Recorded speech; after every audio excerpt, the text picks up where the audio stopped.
2024मध्ये एक मुलगी आहे, तिला जीवनसाथी.com वरनं एकाने प्रपोज केलं आणि त्यांचं लग्न ठरलं.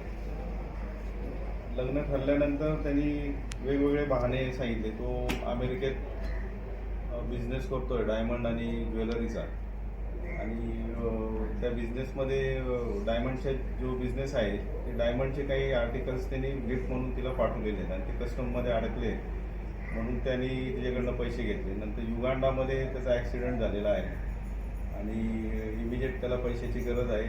त्याकडे जी करन्सी आहे ती त्या देशात चालत नाही असं सांगून तिच्याकडनं वेगवेगळ्या बहाण्याने जवळजवळ 13,54,981 रुपये त्यांनी घेतले. त्यानंतर हे बरेच दिवस चाललं होतं म्हणून तिला संशय आला आणि मग तिने पोलीस स्टेशनमध्ये गुन्हा दाखल केला.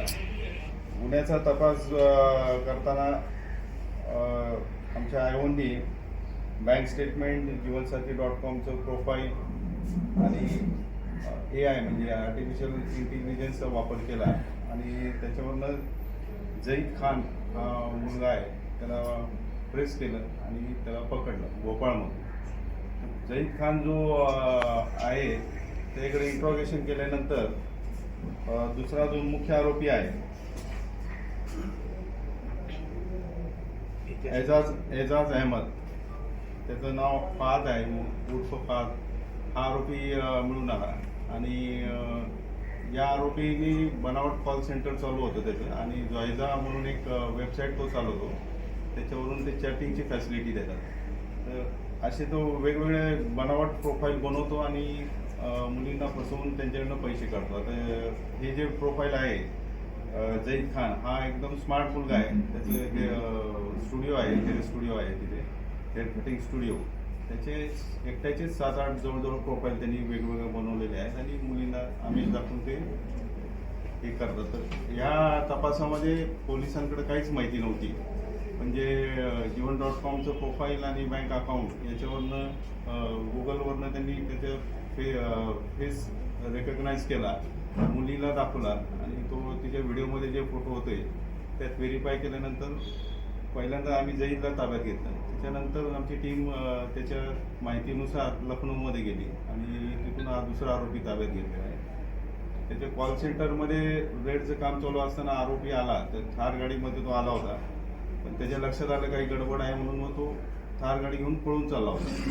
लोकांनी आमच्याजवळ 5-6 किलोमीटर पाठलाग करून दुसरा आरोपी ताब्यात घेतलेला आहे. या गुन्ह्यात जे रक्कम गेलेली आहे ती सर्व रिकवर केलेली आहे आणि अशा प्रकारे अजून काही इतर फसवणूक झाली आहे का याचा पोलीस तपास करत आहे. कुठल्या राज्यातून याला अटक केली आहे? दुसरा आरोपी मुख्य आरोपीला लखनौमधनं अटक केलेली आहे, UP-मध्ये. सर येते 2 ऐवजी अजून कोणी आहेत? आता हे तपासात आता सध्या तर हे दोघं दिसत आहेत आणि तपासामध्ये निष्पन्न होईल. सुरू केलेलं आहे आणि वेगवेगळ्या माध्यमातून म्हणजे सिनियर सिटीजन असतील, स्टुडंट असतील, कॉलेजचे स्टुडंट आहेत किंवा वेगवेगळ्या सोसायट्या आहेत, तिथं आम्ही पोलीस जाऊन मुलांना किंवा सिनियर सिटीजनना अवेअर करत आहोत की सायबर क्राईम जे होत आहे त्याचे तुम्ही बळी पडू नका.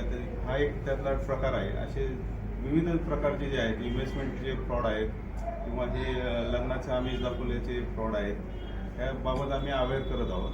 आणि असं काही असेल, कोणी काय अवाजवी डिमांड करत असेल तर नागरिकांनी सतर्क होणं गरजेचं आहे आणि परत जे काही चालू आहे ते व्हेरीफाय करणं गरजेचं आहे पैसे पाठवण्यासाठी.